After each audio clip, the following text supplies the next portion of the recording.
Jaya Jaya Gurudev, Gurudev, Gurudev, Jaya Jaya Gurudev, Nitai Gaura, Haribol, Haribol, Haribol, Nitai Gaura, Haribol, Nitai Gaura, Haribol, Haribol, Haribol, Nitai Gaura, Haribol. Gaur Premanande, Hari Haribol.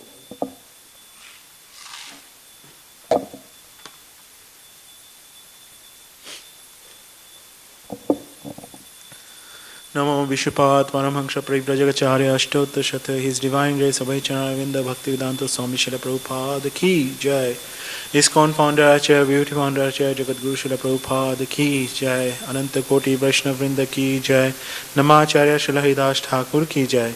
प्रेम से कहो श्री कृष्ण चैतन्य प्रभु नित्यानंद श्री अद्वैत गदाधर श्रीवासदि श्री गौर भक्तवृंद की जय। श्री श्री राधा कृष्ण गोप गोपीनाथ श्याम कुंड राधा कुंड गिरि गोवर्धन की जय। श्री श्री वृंदावन मथुरा धाम की जय। श्री श्री नवद्वीप मायापुर धाम की जय। गंगा माई जमुना माई की जय। भक्ति देवी तुलसी महारानी की जय। ग्रंथराज श्रीमद् भागवतम की जय। Samveta Gaura Bhaktavinda Ki Jai. Nitai Gaur Premanande, Hari Hari Bol. All glories to assembled devotees, Hare Krishna. All glories to assembled devotees, Hare Krishna. All glories to assembled devotees, Hare Krishna. All glories, all glories, all glories to Shri Guru and Gauranga. All glories to Srila Prabhupada Ki Jai.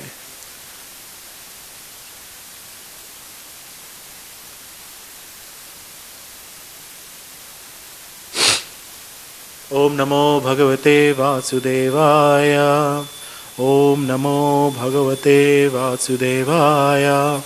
Om Namo Bhagavate Vasudevaya. Hare Krishna. Welcome to the Srimad Bhagavatam class. Today reading from Canto 2, Chapter 2, titled The Lord in the Heart, text 31.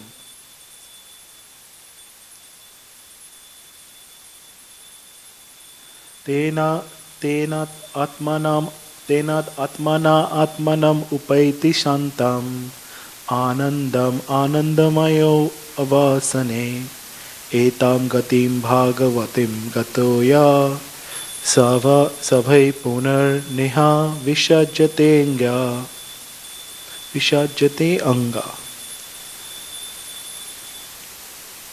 Word by word translation. Tena, by the purified. Atmana, by the self. Atmanam, the super soul. Upaiti, attains. Shantam, rest. Anandam, satisfaction. Ananda Maya, naturally so being. Avasane, being freed from all material contamination. Etam, such. Gatim, destination. Bhagavatim, devotional. Gataha, attained by. Ya, the person. Sa, he. Vai, certainly. Puna, again. Na, never. Iha, in this material world. Visajate, becomes attracted. Anga, O Maharaj Parikshit.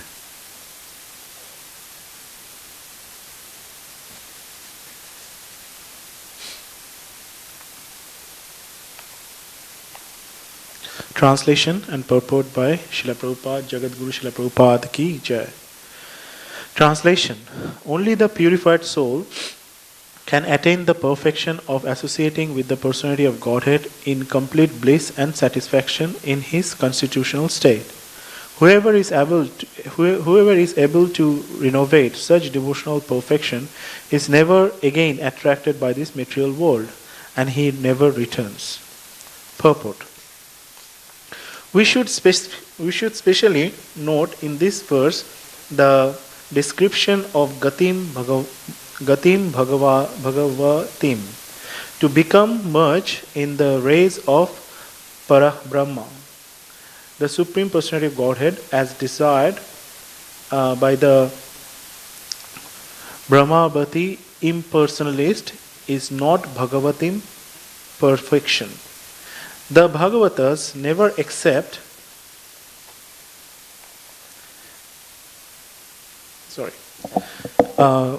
the Bhagavatas never accept merging in the impersonal rays of the Lord, but always aspire after personal association with the Supreme Lord in one of the Vaikuntha spiritual planets in the spiritual sky. The whole of the spiritual sky, of which the total number of material skies is only an insignificant part, is full of unlimited numbers of Vaikuntha planets. The destination of the devotees, the Bhagavata, is to enter into one of the Vaikuntha planets, in each of which the personality of Godhead, in his unlimited personal expansions, enjoys himself in the association of unlimited numbers of pure devotee associates. The conditioned soul in the material world, after gaining emancipation by devotional service, are promoted to these planets. But the number of ever liberated soul is far, far greater than the number of conditioned soul in the material world. And the ever liberated souls in the Vaikuntha planets never care to visit the miserable material world.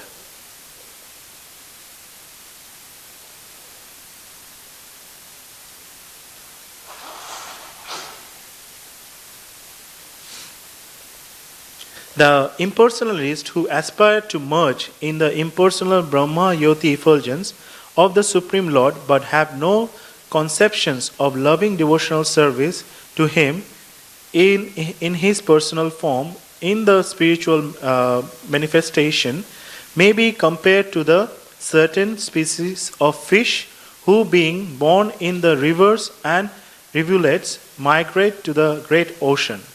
They cannot stay in the ocean indefinitely, for their urge for sense gratification brings them back to the rivers and streams of spawn.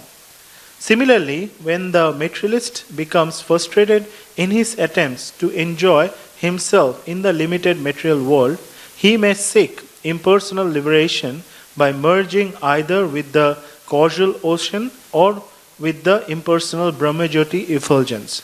However, as neither the causal ocean nor the impersonal Brahmajyoti effulgence affords any superior substitute for association and engagement of the senses, the impersonalist will fall again into the limited material world to become entangled once more in the will of the birth and death, drawn on by the inextinguishable desires for sensual engagement. But any devotee who enters the kingdom of God by transcendental engagement of his senses in devotional service, and who associates with the liberated souls and the personality of Godhead there, will never attracted to the limited surroundings of the material world. In Bhagavad Gita 8:15, also the same is confirmed, as the Lord says, the great Mahatmas or the Bhakti Yogis, after attaining my association, never come back to the material world, which is full of miseries and is non-permanent. The highest perfection of life, therefore, is to attain the association, to attain his association and nothing else. The Bhakti Yogi, being completely engaged in the Lord's service, has no attraction for any other process of liberation like jnana or yoga. A pure devotee is 100% devotee of the Lord and nothing more. We should further note in this verse that two words, Shantam and Anandam, which denotes the devotional service of the Lord, can really bestow upon the devotee two important benediction, namely peace and satisfaction.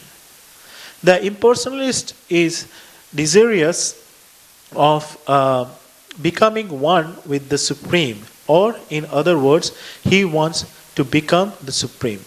This is a myth only. The mystic yogis become encumbered by various mystic powers and so have neither peace nor satisfaction. So, neither the impersonalist nor the yogi can have real peace and satisfaction, but the devotee can become fully peaceful and satisfied because of his association with the complete whole. Therefore, merging in the absolute or attaining some mystic powers has no attraction for the devotee. Attainment of love of Godhead means complete freedom from all other attraction. The conditioned soul has many aspirations, such as becoming a religious man, a rich man, or a first class enjoyer, or becoming God Himself, or becoming powerful like the mystics and actually wonderfully by getting anything or doing anything. But all these aspirations should be rejected by the prospective devotee who actually wants to revive his dormant love for the Lord. The impure devotee aspires after all of the devotee has none of the tinges of above contamination, which are the influence of material desires, impersonal speculations, and attainment of mystic powers. One can attain the stage of love of God by pure devotional service or by a learned labor of love for the sake of the devotee's lovable object, the personality of Godhead. To be more clear, if one wants to attain the stage of love of Godhead, he must give up all the desires for material enjoyment.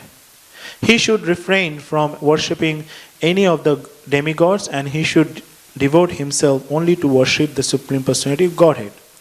He must give up the foolish idea of becoming one with the Lord and desire to have some wonderful powers just to get the empirical adoration of the world. The pure devotee is only favorably engaged in the service of the Lord without any hope of emolument. This will bring about love of Godhead, or the stage of Shantam and Anandam as stated in this verse. Om Ajnanatimyandhasya Jnananjanashalakaya Chakshurmitam Yena Tasmai Shri Gurave Namaha Shri Chaitanya Manobhishtam Sthapitam Yena Bhutale Swayam Rupa Kadamayam Dadati Sa Padantikam Vandeham Shri Guru Shri Yuta Padakamalam Shri Gurum Vaishnavamsa Shri Rupam Sagaratam Sagana Tam Sajivam Sadvaitam Savadutam Parigana Shahitam Krishna Chaitanya Devam Shri Radha Krishna Padam Danalalita Shri Vishakharmitam Scha He Krishna Karuna Sindhu Dinabandhu Jagatpate Gopesha Gopika Kanta Radha Kanta Namastute Tapta Kanchana Gaurangi Radhe Vrindavaneshwari Vishavani Sute Devi Pranamami Haripriye Vancha Kalpa Tarubhascha Kripa Sindhu Vaevacha Patithanam Padmanebhyo Vishnuvebhyo Namo Namaha Jai Shri Krishna Chaitanya Prabhu Nityananda Shri Advaita Gadadhar Shri Vashadi Shri Gaura Bhaktavinda Hare Krishna Krishna Krishna Hare Hare Hare Rama Rama Rama Hare Hare.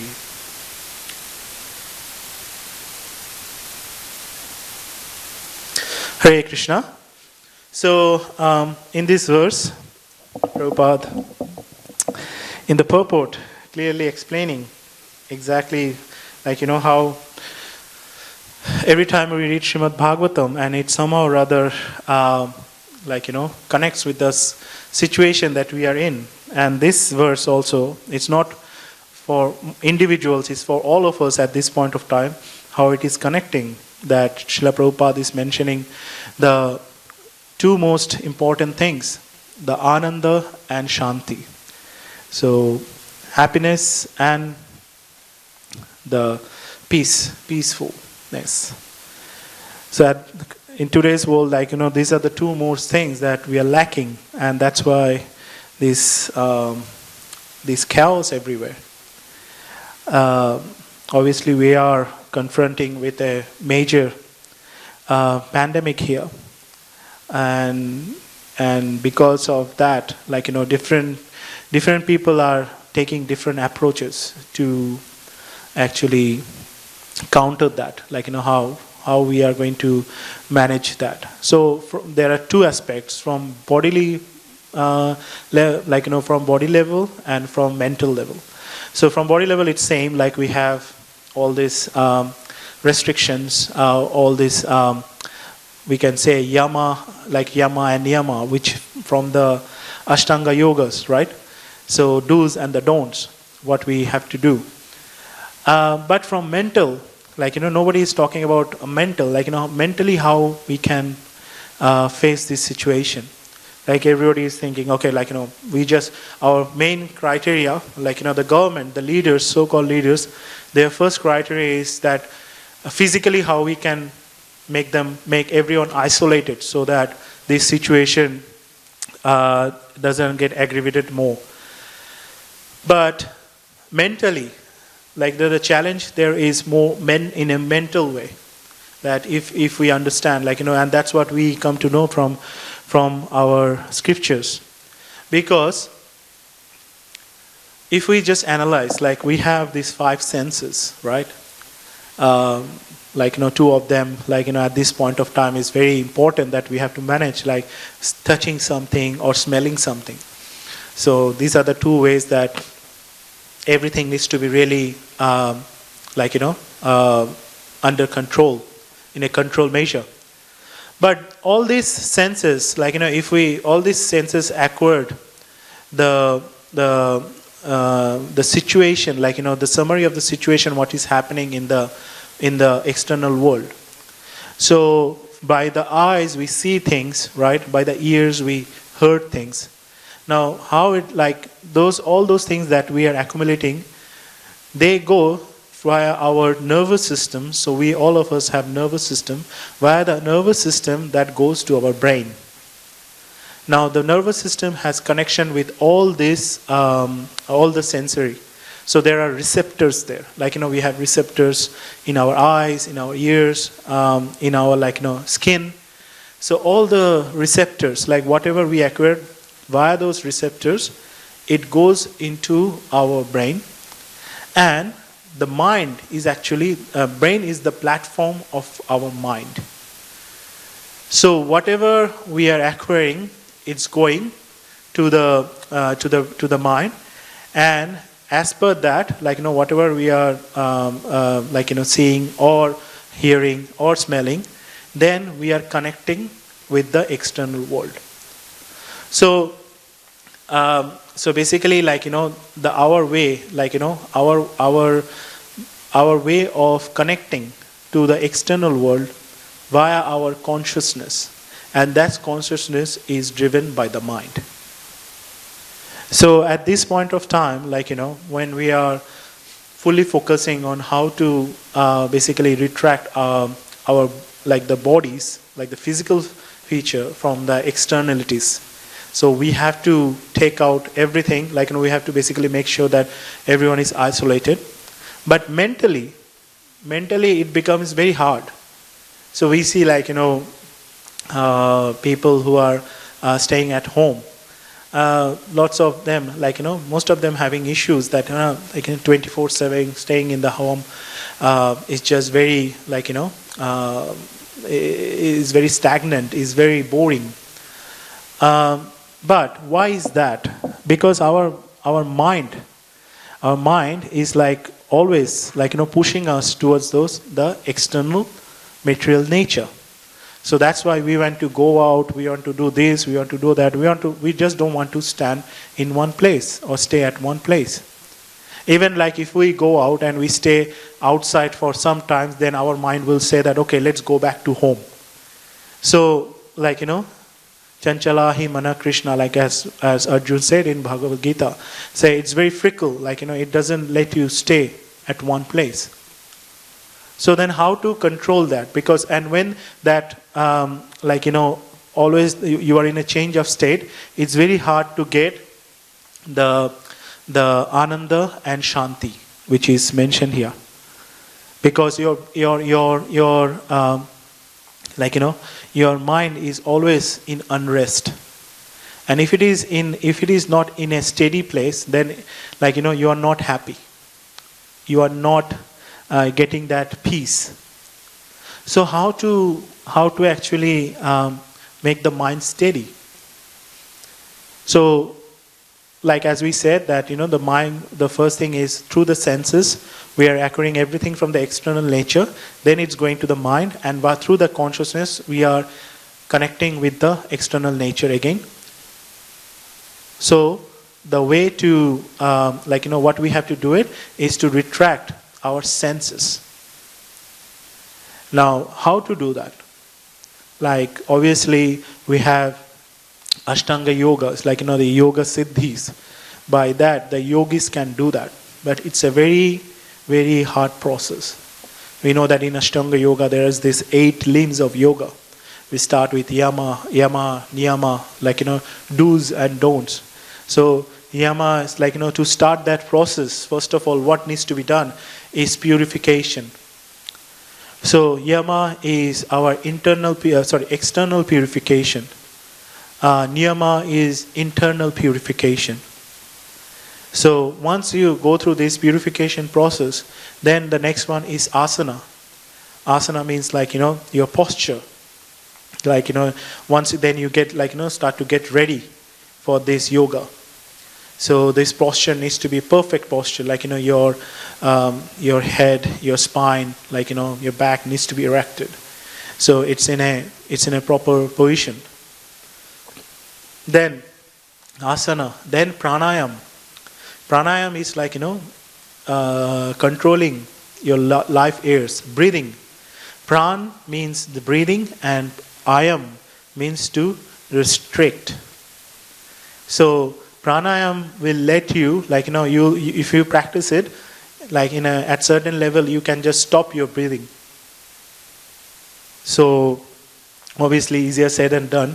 One of the measures or checks that it is said that to find out if you have the disease or not, that if you can hold your breath for 10 seconds, right? And if you don't feel any uneasy or anything within yourself, then that means you don't have the disease. So, but imagine that is 10 seconds, but we are talking about here pranayam where you can hold it indefinitely. So that is pranayam. And then when you go through this flow process, then the 5th one comes, the 5th stage, which is pratyahar. Pratyahar is the stage where you can actually retract your senses from the external environment. So after doing all these things, after going through yama, niyama, asana and pranayam, then the next stage is you retract your senses. You are in a stage that you can retract your senses from the external world. So now you can retract your senses, but we know that the mind is it's a mind, it cannot be still, right? So once it doesn't have the connection with the external nature, what's going to happen? So it's going to happen that it needs to have connection with something else. Then the next stage is dharan, where you started concentrating on something. Let's say concentrate on a point. I just try to see a point of light. The way of the different processes that they have.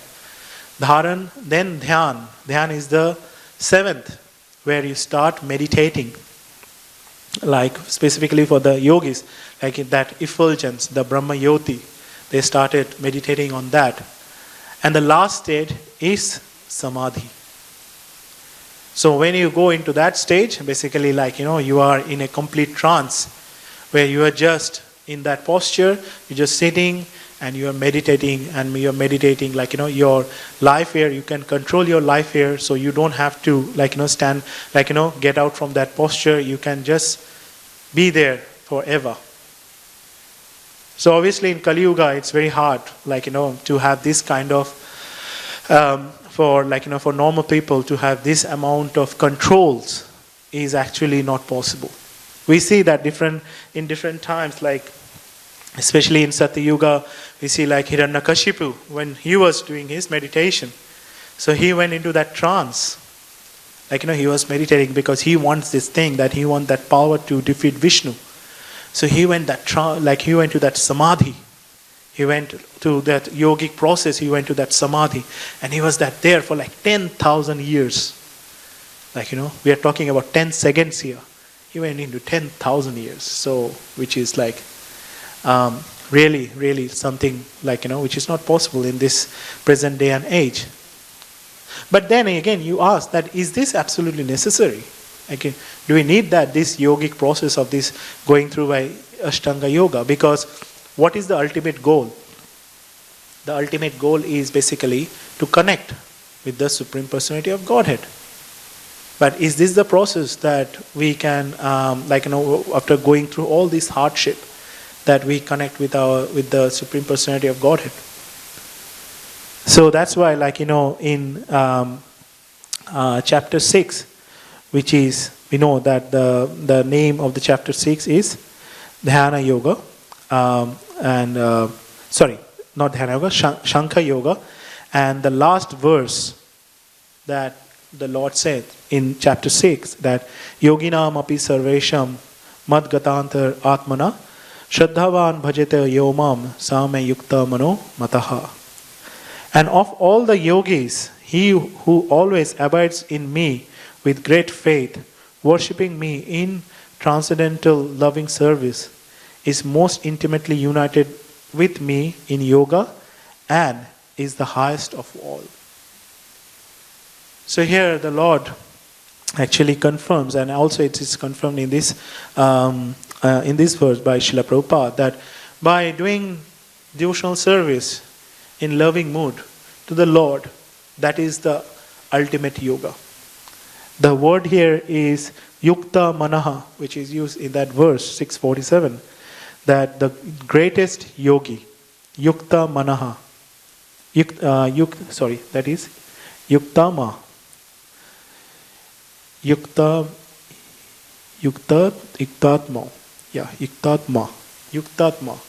So yuktatma is the greatest yogi. So although going through all this, in that chapter, after the Lord explaining everything about the yogic system, saying that yes, by doing all that thing you can attain me, but just by doing loving service, devotional service, you can attain. And once we go into that, we can actually attain that peace and happiness. And then basically, all the other aspirations will go away. When you go into that stage, you don't want to be doing anything else rather than serving the Lord. Here in the purport, Srila Prabhupada is mentioning that the conditioned soul has many aspirations, such as becoming a religious man, a rich man, or a first-class enjoyer, or becoming God himself, or becoming powerful like the mystics and acting wonderfully by getting anything or doing anything. By all this aspiration, but all this aspiration should be rejected by the prospective devotee who actually wants to receive his dormant love of God. So, you can, if this yoga siddhi, if you go through that, then not only not only you will be able to control your senses, but you can attain so much different, there are different siddhis that you can achieve. Anima siddhi, laghima siddhi. Anima siddhi is you can be smaller than a smallest particle and you can go through a rock. Laghima siddhi, where you can just travel from one space to another space. In few verses before, we are saying that that you can travel to different locus. So you can achieve all these siddhis by doing the different process of the yoga. But is that something what we are aspiring for? So we are not aspiring for anything of that kind. All we are aspiring so that to awaken that dormant love for the God. And then Srila Prabhupada mentioned here in the purport that the impure devotee aspires after all of above mentioned material things by perfection of devotion. It's very important. It's saying the impure devotee aspires after all of the above mentioned material things by perfection of devotion. But a pure devotee has none of the things of the above contamination, which are the influence of material desires, impersonal speculation, and attainment of mystic powers. So sometimes it also happens that, even someone comes into the path of devotion, they still aspire of all these things, being a rich person, a powerful person. And that actually, take them off the track to something different. Although, they're so-called in the devotional path, but that is not what a pure devotee aspires for. And then Srila Prabhupada mentioned that one can attain the stage of love of God by pure devotional service or by a learned labor of love for the sake of the devotee's lovable object, the personality of Godhead. So that is the topmost stage that we know, the prema. When you have, from Shraddha it starts and it goes into prema. So once we go into that stage, then pure devotee don't aspire for anything else. Furthermore, Srila Prabhupada mentioning that to be more clear, if one wants to attain the stage of love of Godhead, he must give up all desires for material enjoyment. He should refrain from worshipping any of the demigods, and he should devote himself only to the worship of the Supreme Personality of Godhead. So the first point, that he must give up all desires for material enjoyment. Just a few minutes back that we discussed that if we give up something, and who is giving that up? That mind. Mind is giving that up. So if mind is giving that up something, then mind has to take up something, in place of that. So the voidness doesn't work in mind. So we can't just be stay still and steady and doing nothing. It's not possible in Kali Yuga. So we have to provide something to the mind. So that's why what we're saying, that what is mentioned, that the service of the Lord, thinking of the Lord, singing about the Lord, in this time of isolation, different devotees are they are taking different approach of connecting with other devotees, or because you are staying at home, and as we are Goshti Nandis, right? We our parampara is that we spread the holy name within congregation, not by one-on-one. Not one-on-one also we do, not by ourselves sitting on a secluded places. So as this situation, the social media, devotees are taking wonderful advantage of the social medias, and devotees are doing kirtan. Devotees have open forums where different topics are getting discussed, and devotees are giving class online. The sannyasis there, everyone I'm seeing now that they are giving online classes, which are wonderful.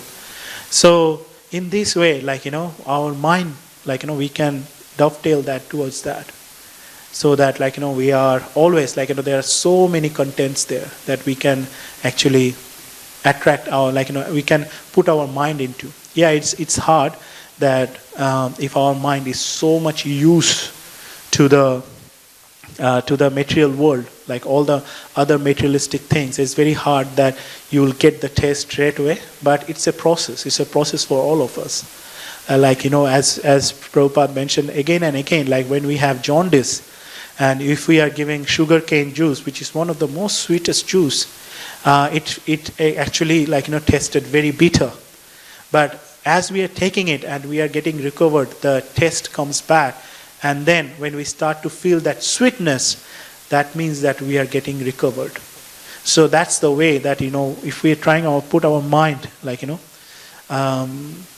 there, it will revolt. I have to go back to that material things. I have to go back to this material. But then with practice, with discipline, There are with help with other devotees, we can with association, we can, if we put our mind there, then basically there are there will be the Lord will help us to put fix our mind in that. So in that way, obviously we can attain that stage, that where we can actually see that our mind is also helping us to become Krishna consciousness. In the last portion of the verse, Srila Prabhupada saying, he must give up the foolish idea of becoming one with the Lord and the desire to have some wonderful powers just to get the ephemeral adoration of the world. So this is explaining the yoga siddhis, so there is no point of doing those yoga siddhis, what's the point? There are various stories, I'm sure everybody aware, there are one yogi, he did years and years of his sadhana, and the power that the siddhi that he achieved is that he could walk on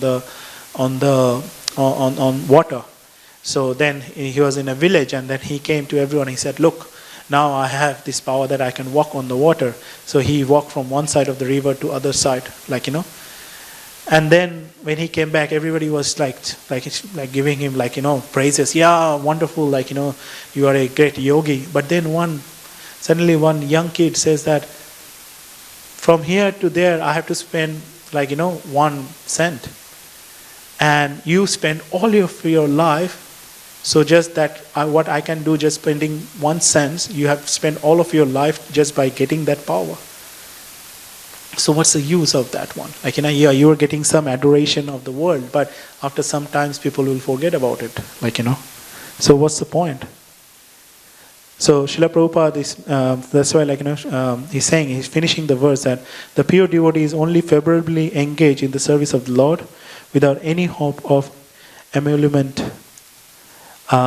This will bring about love of Godhead, or the stage of Shantam and Anandam, as stated in this verse. So the pure devotee is only favorably engaged in the service of the Lord. So that is an important word to understand also, favorably. We have different stages of devotional service. When we start, lots of enthusiasms are there, and then it started to get a little bit on a downside, then it becomes a little bit stale. But why it happened? It happened because if the sadhana is not, because when everyone starts, they have this enthusiasm, this, this energy, vibration. But if but that is to do something mode of passion. But if the sadhana doesn't accompany it, if our sadhana is not happening in that same way, then our enthusiasm start to drop out. So that's why it has to be done in a favorable mood. So when someone is engaged in favorably, then wonderful things happen. If you just at some point of time, obviously, again, if the mind wants to revolt and wants to go somewhere else, we have to bring it back, obviously. And yes, that's the that's normal. There is nothing wrong with that. But if it keeps happening year after year, then if you're saying that you are doing some service but you're not getting any joy out of it, it's just I'm in roster, or I'm about to give this class, or I'm about to do this, go for book distribution. Okay, I'll just go and do it. So if you that's why this time of isolation, we can use this. I think this is my understanding, that we can actually sit down and use it. Am I getting the joy out of it? Whatever service I'm doing. If not, then we have to ask ourselves that what is wrong? Why I'm not getting the joy? Because it's time and again it's mentioned that whenever you are doing devotional service, you will get out the Shantam and Anandam. And if you are not getting that peace, if you are not in a peaceful state, or if you are always irritated, or if you are not unhappy, what's wrong?